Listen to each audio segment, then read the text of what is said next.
Maagang naulila sa buhay ang dalagang si Eunice. Namuhay itong mag-isa at kalaunan ay nakilala nito si Micaela Gomez, ang babaeng tutulong sa kanya na makapag-aral muli. Samantala, isang bilyonaryo si Emmanuel Borax na mas piniling maglingkod sa bayan bilang isang pulis. Sa edad niyang 33 ay wala pa itong naging kasintahan. Masyado itong abala sa kanyang trabaho bilang Chief of Police ng Maynila. Magtatagpo ang landas ng dalawa noong napasama sa mga nahuli sa bar si Eunice at napagkamala ni Chief na isa sa mga nagtatrabaho doon. Paano magtitiwala ang pusong lubos na nasaktan? May pag-asa kayang makapasok sa puso ni Eunice ang matinik na pulis? Maingay at mausok ang lugar na pinuntahan ni Eunice kasamang kanyang mga kaklase. Sa totoo lang ay walang balak na sumama si Eunice sa kanyang mga kaklase, ngunit napilitan lamang ito. Hindi ako pwedeng magtagal dahil kailangan ko umuwi. Nakakahiya naman kung hindi ko susuklian ang suporta na ibinibigay sa akin. Saad ni Eunice sa kanyang sarili. Nataranta ang lahat ng marinig ang patrol ng pulis. Naipit si Eunice sa mga taong nais makalabas sa loob ng bar. "Huwag kayong kikilos, mga pulis kami!" saad ng isang lalaking nakasombrero. "Miss, sumama ka sa amin. Napakabata mo pa dito ka na pumupunta?" saad nito kay Eunice. "Po, kararating ko lang po dito at sinama lang po ako ng mga klase ko," sagot naman ni Eunice sa lalaking pulis. "Wala akong pakialam kung sinama ka o kung sino man ang kasama mo," sigaw ng lalaki kay Eunice. "Parang awa niyo na po, pauwi niyo na po ako," pagmamakaawa nito sa pulis. "Sorry miss, pero kailangan ka naming hulihin. Mas mabuti pang tawagan mo mamaya ang nanay mo," masungit na sabi pa nito sa dalaga. "Kailingit ka nga lalaki ka, kaalaway man lang sa imo. Hindi ka gid madala sa pakiusap. Nakakainis kang lalaki ka, pangit ka lang naman, hindi talaga pwedeng makiusap sa'yo." Napapailunggo na si Eunice sa inis niya sa lalaking arugante. "What are you saying? Magtagalog ka?" nanggigigil na tanong ng lalaki. Grabe talagang pagiging arugante ng lalaking to. Malambing na nga ako magsalita, galit pa rin siya. Pabulong na bulalas ni Eunice dahil sa sobrang inis niya sa lalaki. "Sige, hulihin niyo na ako mamang pulis," naiinis na sabi ni Eunice. Hinawakan naman niya ang kamay ng dalaga, pero bigla nitong binawi dahil may nararamdaman itong kuryente nung nagkalapat ang kanilang mga kamay. "Akala ko ba nagpapahuli ka na? Bakit nilayo mong kamay mo?" masungit pa rin na sabi niya. "Eto na oh, lagyan mo ng posas, baka kasi tumakas pa ako. Nakakainis to," saad ni Eunice sabay irap sa lalaki. "Baka gusto mong dagdagan kong kaso mo dahil sa hindi mo paggalang sa propesyon ko," pagbabanta nito kay Eunice. "Gawin mong gusto mo, bla bla bla." Iniinis na lang talaga ito ng dalaga. "Tara na nga, bago pa ako mawala sa sarili kung ano pang magawa ko sa'yo," galit na sabi ng pulis kay Eunice. "Hoy, mamang pulis, napapansin ko na bakit ba galit na galit ka sa akin?" Hindi maiwasan tanong ni Eunice sa lalaki. "Bakit ako galit? Dahil ang mga kagaya mong pinag-aaral ng magulang nila ay mas gusto pang pumunta sa ganitong lugar kaysa mag-aral ng mabuti. Ilang ulit ko bang sasabihin na ito ang unang beses na pumunta ako dito? Pulis ka ba talaga at hindi ka nakakaintindi?" Hindi mapigilang sigaw ng dalaga sa binatang pulis. Hindi na niya ito pinansin at hinila na lang pasakay sa patrol. Halos umuusok na ang ilong ni Eunice sa galit sa binatang pulis. Gusto niyang maiyak dahil baka magalit sa kanya ang Micaela niya. Natatakot ito sa posibleng isipin at sabihin tungkol sa kanya. Pinababa nilang mga ito noong makarating sa presinto. Masamang tingin ang pinukol ng dalaga sa binatang pulis.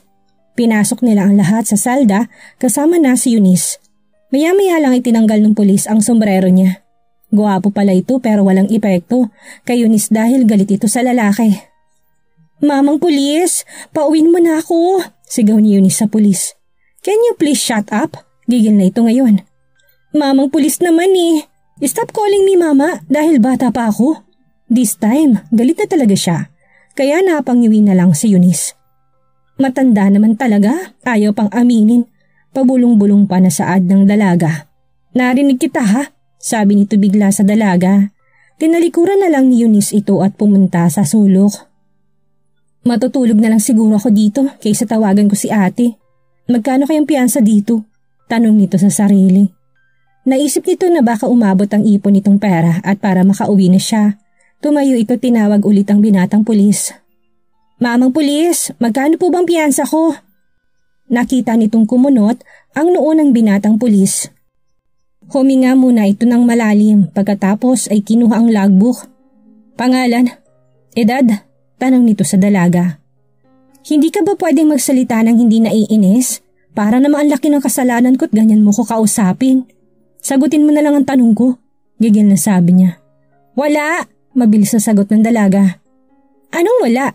Wala akong pangalan. Sagot nito sa binatang pulis. May tao ba na walang pangalan? Kung ayaw mong ibigay, huwag kang umasang makakauwi ka. Supladong saad nito pero tumaas ang sulok ng labi nito. Whatever, supladang anas ni Eunice. Umupo na lang ulit si Eunice doon sa pwesto niya. Kung si Eunice ay inis na inis sa pulis, yung mga katabi naman niya ay kilig na kilig sa gwapong pulis. Hindi alam ni Eunice kung anong oras na pero sigurado siyang gabing-gabi na. Hindi naman ito pwedeng gamitin ang phone niya. Wala ka bang balak na ibigay ang pangalan at kung sinong pwedeng pumunta dito? Bahala ka dyan. Naiinis na sabi ng lalaki sa kanya. Silang, kayo na munang bahala dito. Kailangan ko nang umuwi, sabi nito sa mga kasamahan nitong pulis. Yes, Chief, sagot naman ito. So Chief pala siya? Mahinang saad ni Eunice. Nakikita ni Eunice na nakatayo pa rin ito sa harapan niya. Nagulat na lang ito nang biglang bumukas ang salda at pumasok to. Hinila na lang niya bigla ang kamay ni Eunice. Napakapasaway mo, gigil naman na sabi ng binatang pulis. Kayo nang bahala dito, saad nito bago sila lumabas sa presinto. Saan ang bahay niyo? Tanong nito sa dalaga. Bakit mo tinatanong? Teka nga, bakit mo ako pinalabas? Bakit gusto mo bang magstay doon? Pwede naman kitang ibalik. Kalmadong sagot nito sa dalaga. Hindi na siya pinansin ni Eunice at naglakad na lang ito. Nakamotor ang binata kaya panay ang sunod nito kay Eunice. Pwede ba huwag kang sunod na sunod? Mulyaw ng dalaga dito. Saan ka nga kasi nakatira?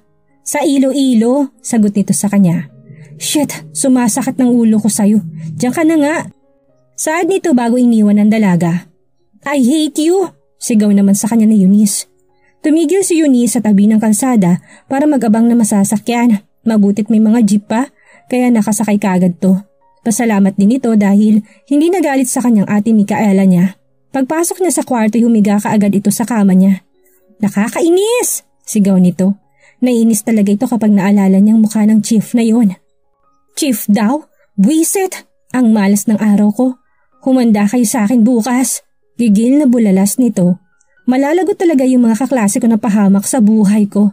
At sa iyo mamang pulis, I hate you! Sinira mong beauty ko! Gigil na saad ni Eunice sa sarili. Eunice POV. Nagmamadali ako dahil kailangan ko nang makapunta sa bahay ni Ate Micaela. May kasal kasi siyang dadaluhan kaya ako mag-aalaga sa kambal. Sa sobra kong pagmamadali ay hindi na malayan na may parating na sasakyan. Naupo na lang ako sa gulat at lakas ng busina niya. Pakiramdam ko ay tumalo ng puso ko sa gulat. Ay! Hindi nagalit o bumaba ang driver pero bumusina ito ulit ng ubod ng lakas kaya mabilis akong tumayo at tumakbo papunta sa kabilang kalsada. Ang lakas ng kabog ng dibdib ko sa kaba. Hanggang ngayon ay hawak-hawak ko pa rin ang dibdib ko. Napaupo na lang ako dahil bigla na lang nanlambot ang tuhod ko. Tinanaw ko na lang habang papalayo ang kotse na muntikan na akong banggain. Ang tanga mo kasi Eunice, paano ko nabangga ka? Kawawa ka na nga dahil ulila ka. Mamamatay ka pang hindi man lang nakaranas na magkajowa. Bulalas ko sa sarili. Oo, ulila na ako at sa edad ko na 22, ay ako na lang mag-isa sa buhay.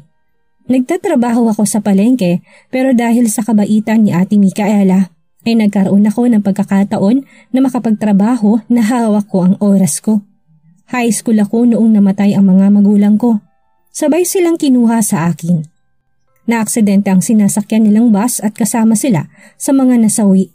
7 taon ang nakaraan pero masakit pa rin dahil iniwan nila ako mag-isa. Pinunasan ko ang luha ko. Nang maalala ko na nagmamadali ako ay halos liparin ko makarating lang sa bahay nila ate. Pumapayag kasi si ate na sa bahay pa rin ako tumira at pupunta lang ako kapag kailangan kong alagaan ng mga bata. Sobrang bait ni ate dahil nagsimula na rin akong pumasok sa college. Late ako ngayon dahil nalate ako ng gising. Nang makarating ako sa bahay nila ate ay sinalubong ako ng dalawang cute na mga batang si Jovan at Joshua. Silang mga alaga ko na ubod ng gwapo. Nandito ka na pala, Eunice? Bakit pawis na pawis ka?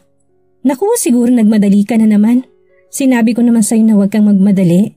Bulala sa akin ni Tita Nora. Namiss ko lang po yung mga alaga ko, tita. Sagot ko sa kanya. Pero alam ko na hindi ito naniniwala sa sagot ko sa kanya. Ang bata na to, sinabi na kasi na dito ka na tumira, pero ayaw mo naman, sabi pa nito sa akin. Pag-iisipan ko po, tita, sagot ko sa kanya. Nahihirapan akong umalis sa bahay namin dahil nandoon ang lahat ng alaala ko kasamang magulang ko. Naku, pasensya ka na, Eunice, hindi nakapagpigil itong bibig ko, sabi nito sa akin habang tinatampal niyang bibig ko. Okay lang po, tita, saad ko sa kanya. Lagi kasi nilang sinasabi na nais nila akong kasama dahil baka raw nalulungkot ako at totoo naman ang sinasabi nila. Buong araw akong nagbantay sa kambal at masaya naman ako dahil hindi sila mahirap bantayan. Gabi na dumating sila Ate Micaela kaya nagpaalam na ako. Dito ka na matulog dahil gabi na, sabi sa akin niya. Ate, sanay na po kong umuwi ng mag-isa sa gabi. Bye na po ate, salamat po. Nagpaalam na ako kaagad dahil alam ko nang kukulitin lang niya ako. Kabisado ko na si ate kaya nakakagawa na ako ng paraan para hindi niya ako kulitin. Habang naglalakad ako ay may madadaanan kong sikat na bar dito sa lugar namin. Kahit na malayo nilalakad ko, mas gusto ko kasi maglakad kaysa sumakay ng jeep. Sumasakay lang ako kapag maulan o kapag sobrang init ng panahon. Habang papalapit ako'y natatanaw ko ang mga babaeng sexy ang suot na damit. Minsan napapaisip ako kung bakit kinakapos sa tela ang mga suot nila. Nalalaman mo rin na galing ito sa mayamang pamilya dahil ang bar na pinupuntahan nila ay hindi afford ng mga mahihirap na kagaya ko. Napatingin tuloy ako sa sarili ko. Hindi ko alam kung matatawag ba akong babae dahil ang baduy ng forma ko. Minsan nakapagkakamalan na akong tomboy dahil panlalaki ang mga sinusuot ko mga damit. Sa sobrang pag-iisip ko ay hindi ko namalayan na hinila na ako ng isang lalaki papunta sa madilim na bahagi ng daan. Ano pong gagawin niyo? Kuya, parang awa niyo na po. Pakiusap ko sa kanya habang nakayuko ako. Hindi ito nagsasalita at nakahawak lang siya sa pulsuhan ko. Nalalanghap kong mabango niyang damit. Ang sarap sa ilong at parang gusto ko na lang siyang amuyin magdamag. Nang mahimasmasan ako'y umakto ako ng normal kung ano na kasing pumapasok sa utak ko. Nang napatingin ako sa pwesto ko kanina ay doon ko nakita na may naghahampasan ng mga kahoy. Nag-aaway na naman ang mga tambay. Nahiya naman ako sa inasal ko kay kuya kaya yumuko na lang ako ulit. Hindi ko na rin pinagkaabalahan na tignan ang mukha ng lalaking katabi ko. Binitawan niyang kamay ko at iniwan ako mag-isa. Sinundan ko siya ng tingin at doon ko nakita na pulis siya dahil sumaludo sa kanyang mga pulis na naghuli sa mga tambay na nag-aaway. Ako naman ay naglakad na pauwi. Hiyang-hiya ako sa inasta ko pero hindi naman niya ako masisisi dahil kasalanan naman niya. Bakit hindi kasi siya nagsasalita? Nang makarating ako sa bahay ay agad akong sumampa sa kama ko. Eto yung kama na binili nila mama sa akin. Kahit na hindi kami mayaman ay binili nila ako ng magandang higaan para daw laging masarap ang tulog ko. Napaiyak na naman ako, ganito palagi tuwing gabi. Tuwing matutulog ako ay mukha nilang lagi ko nakikita. Sa kahit saang sulok ng bahay namin ay may alaala na bumabalik. Eto po bang gusto niyo mama, papa? Ang sabi niyo masarap ang magiging tulog ko dito. Pero bakit ganito? Umiiyak ako habang kausap ko sila na kahit imposibleng sumagot sila sa akin ay palagi ko pa rin ginagawa. Hindi ko alam pero parang may kakaibang nangyayari sa akin. Biglang gumaan ang pakiramdam ko. At tumigil sa pag-agos ang luha ko. Bigla ring sumagi sa isipan ko si Ate Micaela. Pinunasan kong luha ko at umupo ako sa kama ko. Siguro tama na, sapat ng 7 taon na mag-isa ako't palaging nalulungkot. Kailangan ko na makakasama at siguro oras na para tumira ako kay Ate Micaela at iwan na tong bahay. Alam ko na maintindihan niyo ako mama, papa. Gusto ko ng normal na buhay at higit sa lahat ang magkaroon ng pamilya. Ani ka sa sarili ko. Tumayo ako at lumapit sa cabinet ko. Kumuha ako ng mga damit at nilagay ko sa bag ko. Bukas na bukas din ay lilipat na ako sa bahay nila ate. Handa na akong harapin ang panibagong buhay kasama sila ate. Buong puso akong tinanggap ni Ate Micaela sa kanilang tahanan. Kahit ako, hindi makapaniwala na may mga ganong tao pa sa panahon ngayon. Sa ilang linggong dumaan ay naging maayos ako sa piling nila. Naging masaya ako at nakakatulog na ako ng maayos tuwing gabi. Pumapasok sa university at pag-uwi ko'y nagbabantay ako ng mga bata. Hanggang sa tumagal na ako ng ilang linggo dito. Kailangan kong lumiban sa klase dahil isasama ako ni ate sa Maynila. Maayos na kasi si Ate Micaela at Kuya Leroy, ang ama ng kambal. Ngayon ay alam ko na kung bakit ubod ng gwapo ang mga alaga ko dahil napakagwapo din ni Kuya plus maganda si ate. Hindi naging magandang pananatili namin sa bahay ng magulang ni Kuya Leroy kaya umuwi rin kami dito sa Iloilo. Makalipas ang ilang linggo ay kinausap ako ni Ate Micaela. Eunice, pwede ba kitang makausap? Tanong niya sa akin. Opo ate, sagot ko naman kay Ate Micaela. Gusto ko itanong kung gusto mong sumama sa amin sa Maynila. Doon kasi ang trabaho ni Leroy? Tanong niya sa akin. Opo ate, sasama po ako sa inyo. Masayang sabi ko. Doon ka na rin papasok, pahayag niya sa akin. Ako naman ay mabilis na lumapit kay ate at niyakap ko siya. Sobrang swerte ko kay Ate Micaela dahil kasama ko palagi sa mga iniisip niya. Pagkatapos kong ayusin ang lahat ng kailangan ko, ay lumipat na kami sa Maynila. Nag-transfer ako sa pinakamalapit na university. Ang sabi ni Kuya Leroy ay doon din nagtuturong kaibigan niya. First day of school at naging masaya naman ako. Hindi ko akalain na magkakaroon ako kaagad ng kaibigan. Habang palabas ako sa campus ay biglang nagkakagulo sa may bandang gate. Tumabi ako dahil hinahabol ng mga pulis ang isang magnanakaw. Makikiraan po! Sabi ko sa ibang estudyante. Nakakainis naman kasi sila. Nagkakagulo na pero kinikilig pa sila. Ang igop ng pulis na yon. Sa tingin ko bata pa siya at pwede kami sa isa't isa. Rinig kong sabi ng isang babae. Sa inis ko'y tinulak ko to ng bahagya. Nakakainis dahil ayaw akong padaanin. Ouch! Hindi ka ba marunong mag-excuse? Galit na sabi niya sa akin. Sorry po. Kanina pa po ako nag-e-excuse pero ang bingi lang niyo. Saad ko sa kanya at medyo mataray ang tono ng boses ko. Hindi nito sumagot pero tinarayan ako. Tusukin ko kayong mata mong malaki, ani ko sa isipan. Naglakad ako papunta sa sakayan ng jeep. Kailangan ko pang tumawid. Habang tumatawid ako ay bigla na lang may motorsiklo na mabilis ang takbo at sa akin papunta ang direksyon niya. Hindi ko alam ang gagawin ko at nakatayo pa rin ako. Bumalik lang ako sa katinuan ko nang bigla itong pumreno. Pwede bang tumawid ka na? Nakaharang ka na dyan at nakakaabala ka sa trabaho ko. Galit na sabi niya sa akin. Hindi ko siya nilingon pero sa loob ko'y para akong sasabog sa inis ko sa kanya. Bumuga ako ng hangin at inayos ang sarili ko at naglakad na parang walang nangyari. Hindi ko binigyang pansin ng mga mata na sa akin ay nakatingin. Habang naglalakad ako'y naikuyom kong kamao ko sa inis. Sakto rin na may dumaang jeep kaya sumakay ako kaagad. Kahit na nasa jeep ako'y naiinis pa rin ako. Pinipilit kong pakalmahin ang sarili ko dahil ayaw ko namang dalhin sa bahay ang inis ko. Bumaba na ako sa jeep at maglalakad ako papasok sa bahay nila Ate Micaela. Pero dumaan muna ako sa bilihan ng kwek-kwek. Habang naglalakad ako ay kumakain ako ng kwek-kwek. Medyo malayo-layo rin kasi ang lalakarin ko.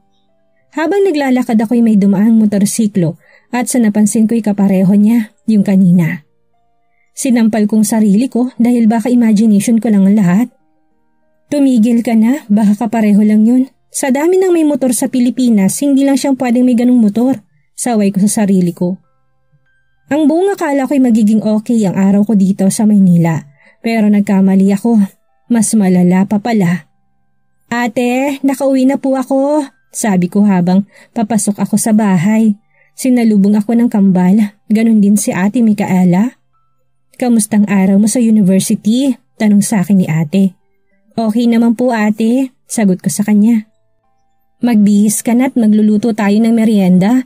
Nandito kasing kaibigan ng kuya mo, aniya sa akin. Sige po ate, sagot ko pagkatapos ay pumasok ako sa salid ko para magpalit ng damit. Mabilis lang naman ako't lumabas na ako kaagad. Dumiretso ako sa kusina para tulungan si ate. Nang matapos naming ilutong merienda ay si ate na naghahatid ng pagkain kay Kuya Leroy. Ako naman ay nag-alaga sa kambal. Abala ko sa paglalaro't hindi ko na pinagkaabalahan tingnan kung sino ang kaibigan ni Kuya na bisita niya. Alam ko naman na gwapo lahat ng kaibigan niya at lahat mayaman. Sumapit ang gabi at ginawa ko ng mga homeworks ko. Maaga rin ako natulog dahil bukas ay may pasok na naman ako. Lumipas sa mga linggo't buwan at naging komportable na ako sa mga kaklase. Masaya silang kasama at naging kaibigan ko na rin sila. Eunice, sasama ka ba mamaya? Tanong sa akin ni Gemma. Saan kayo pupunta? Tanong ko rin sa kanya.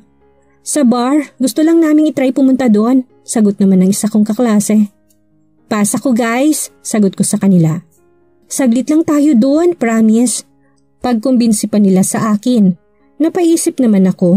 Wala naman sigurong masama kung susubukan kong pumunta. Uuwi na lang ako kaagad. Sige, basta saglit lang tayo doon ha. Pagsisigurado ko sa kanila. Oo, saglit lang tayo doon. Bumili na lang tayo ng cardigan sa may labasan para hindi mahalatang estudyante tayo. Dagdag na sabi ni Casey. Tahimik lang ako nakikinig sa mga naging usapan nila. Kung hindi ko lang sila kaibigan, talagang hindi ako sasama. Natatakot ako dahil baka magalit sa akin si Ate Micaela. Ngayon lang ha, ngayon lang ito't hindi ko na uulitin pa. Sisilip lang ako tapos aalis na rin ako kaagad. Promise, silip lang talaga. Pilit kong kinukumbinsi ang sarili ko. Bahala ng mahalaga, makapunta ako sa bar na sinasabi nila kahit isang beses lang sa buhay ko. Alas 5 uwian namin. Pagkatapos ng klase gumaya kami para pumunta sa bar. Kinakabahan man ako'y sumama pa rin ako. Bumili kami ng mga cardigan para matakpan ang suot naming uniform. Hindi tayo magtatagal doon ha? Sabi ko sa kanila para sigurado akong susunod sila sa napag-usapan namin. Opo, relax ka lang Eunice, sabi sa akin ng kaibigan ko. Mag-enjoy tayo kahit sa maiksing oras lang, sabi nito sa akin. Okay, tipid na sabi ko sa kanila. Sobrang excited nila samantalang ako sobrang kabado. Hindi ko alam kung magiging masaya rin ba ako katulad nila. Nagabang kami ng masasakyan. Sobrang ingay nila. Ako naman ay tahimik lang. Bakit ang tahimik mo? Tanong sa akin ni Gemma. Kinakabahan kasi ako. Pabulong na sagot ko sa kanya. Huwag kang kabahan. Dapat mag-enjoy ka. Sabi niya sa akin. Ngumiti lang ako sa kanya. Hindi ko na lang sila pinansin. Sumakay kami sa jeep. Nang makarating kami ay sobrang excited na sila. Tahimik lang ako nakasunod sa kanila. Binasa kong pangalan ng bar. Maharot Club. Ang sagwa naman ng pangalan ng bar na to.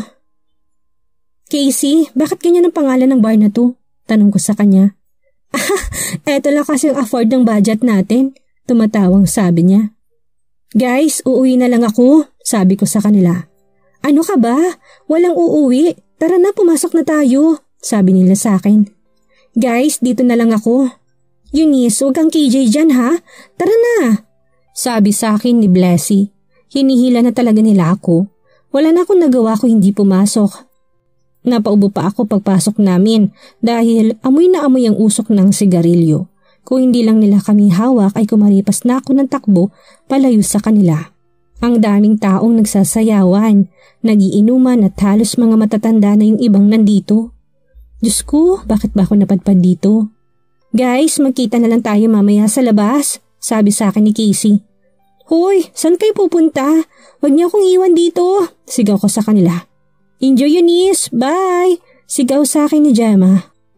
Kung alam ko lang na ganitong gagawin niyo, hindi na sana ako sumama, sigaw ko sa kanila. Kakapasok lang namin pero bakit biglang dumami ng mga tao? Medyo naging siksikan na sa kinatatayuan ko. Makikiraan po, sabi ko sa bawat nadadaanan ko. Pero lalo silang naghihiyawan na magsimula na magpatugtog ang DJ. Nagsimula na umindak ang nasa dance floor. Kakasimula pa lang ng gabi pero marami ng lasing. Miss, sayaw tayo, alok sa akin ng matandang lasing. Naku Manong, pasensya na po kayo, uuwi na po ako, sabi ko rito. Sayaw muna tayo miss. Pagpupumilit niya sa akin. Mabilis akong umalis doon sa pwesto ko at naghanap ng lugar kung saan ako makapabilis sa paglabas. Sinuong ko ang siksikan ng mga tao. Nang malapit na ako'y nagulat ako nang may sumigaw. Walang lalabas! Raid to! Sigaw ng isang pulis. Kinabahan naman ako at Pinipilit kong makalabas sa may exit ng bar. Pero nagulat ako nung may biglang naglagay ng posas sa kamay ko. "Huwag ka na tumakas," galit na sabi niya sa akin. Tumingil ako at nakita kong lalaki nakasombrero. Sa tingin ko'y pulis ito. "Huwag kayong kikilos, mga pulis kami!" Rinig kong sigaw ulit ng lalaki nakasombrero. "Miss, sumama ka sa amin. Napakabata mo pa, dito ka na pumupunta?" Saad nito sa akin. "Po, kararating ko lang po dito at sinama lang po ako ng mga kaklase ko. Katunayan nga po niyan, uuwi na po talaga ako," sabi ko sa kanya. "Wala akong pakialam kung sinama ka o kung sino man ang kasama mo," sigaw niya sa akin. Medyo nainis na rin ako pero kinalma kong sarili ko.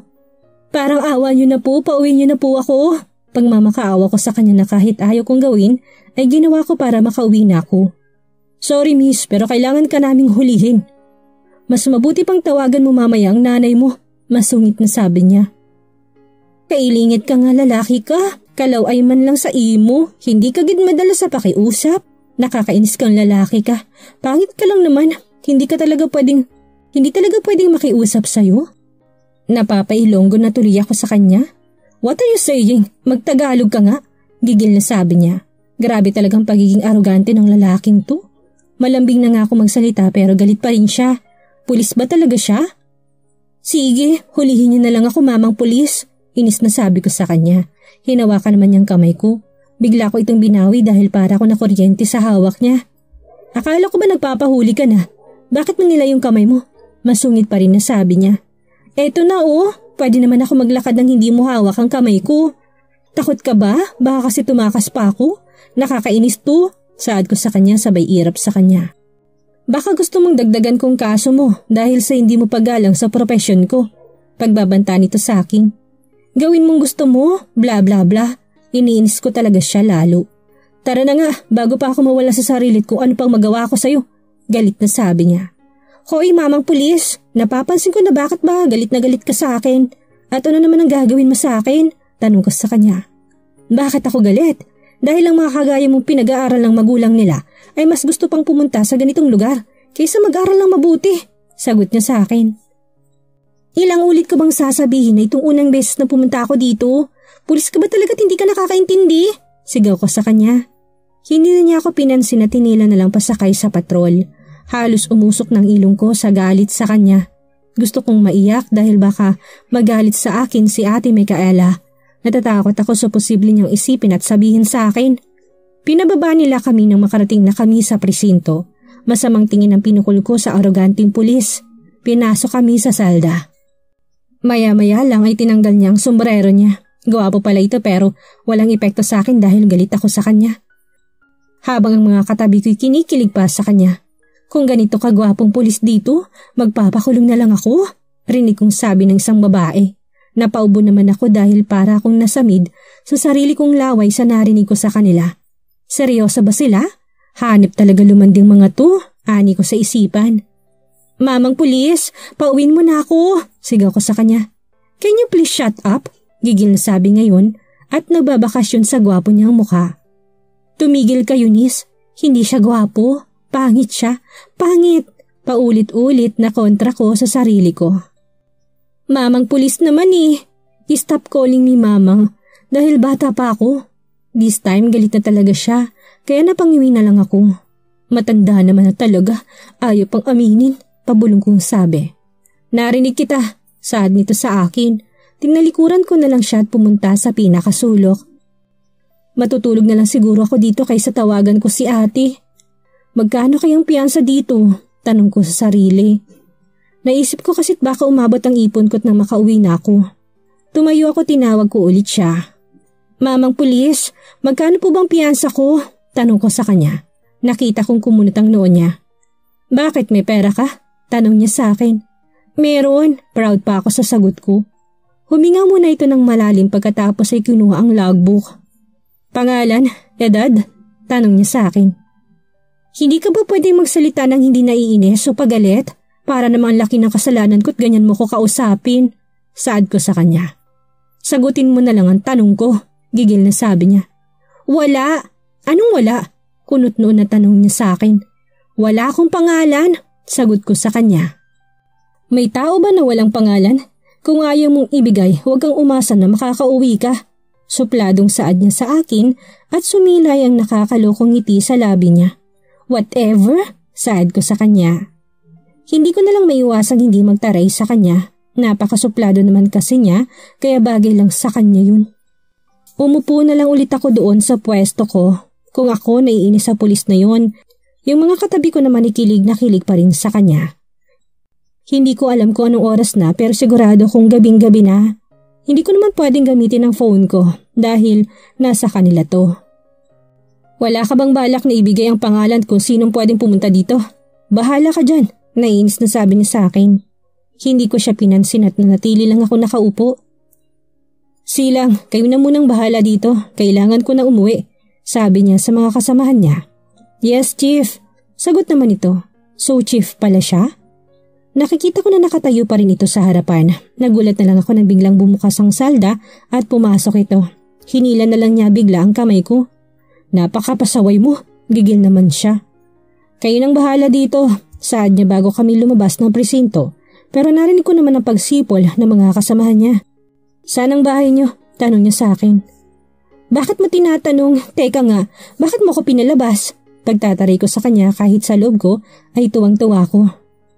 Siguro kung hindi lang ito masungit ay niyakap ko pa siya sa sobrang tuwa ko. Bakit? Gusto mo bang magstay doon? Pwede naman kitang ibalik. Kalmadong sagot niya. Hindi ko siya pinansin at naglakad na lang ako. Nakamotor ito kaya panay ang sunod ito sa akin. Pwede ba? Huwag kang sunod ng sunod. Buliyaw ko sa kanya. Saan ka nga kasi nakatira? Naiinis na tanong nito sa akin. Sa Iloilo, sagot ko sa kanya. Shit, sumasakit ng ulo ko sa'yo. Diyan ka na nga. Thank you ha. Saan niya bago ako iniwanan? Binaliwala ko ito. Bahala siya. Tumigil ako sa tabi para magabang na masasakyan. Mabutit may mga jeep pa kaya nakasakay ako kaagad. Pasalamat din ako dahil hindi nagalit sa akin si Ate Micaela. Eunice, nakauwi ka na pala. Kumain ka na ba? Tanong sa akin ni Ate Micaela. Opo ate, pasensya na po kayo kung ginabi po ako, saad ko sa kanya. Nag-aalala ko sa iyo, sabi sa akin ni ate kaya nakonsensya naman ako. Sorry po ulit ate, paghingi ko sa kanya ng pasensya. Sige na, pumasok ka na sa silid mo't magpahinga ka na. Nakangiting sabi niya sa akin. Pagpasok ko sa kwarto ko'y humiga kaagad ako sa kama ko. Nakakainis! Sigaw ko. Nainis talaga ako kapag naalala ko mukha ng chief na yon. Chief daw, buwisit! Ang malas ng araw ko. Humanda kayo sa akin bukas. Gigil na bulalas ko. Malalagot talaga yung mga kaklase kong pahamak sa buhay ko. At sa iyo mamang pulis, I hate you! Hinihiling ko na hindi na kita makita ulit. Ano kayang mangyayari ngayong tila minala si Eunice sa nakatagpong pulis? Muli kaya'y magkrus muli ang landas nila? Ano ang gagawin niya sakaling makaharap ang gwapong pulis? Yan ang ating aalamin sa susunod nating kabanata.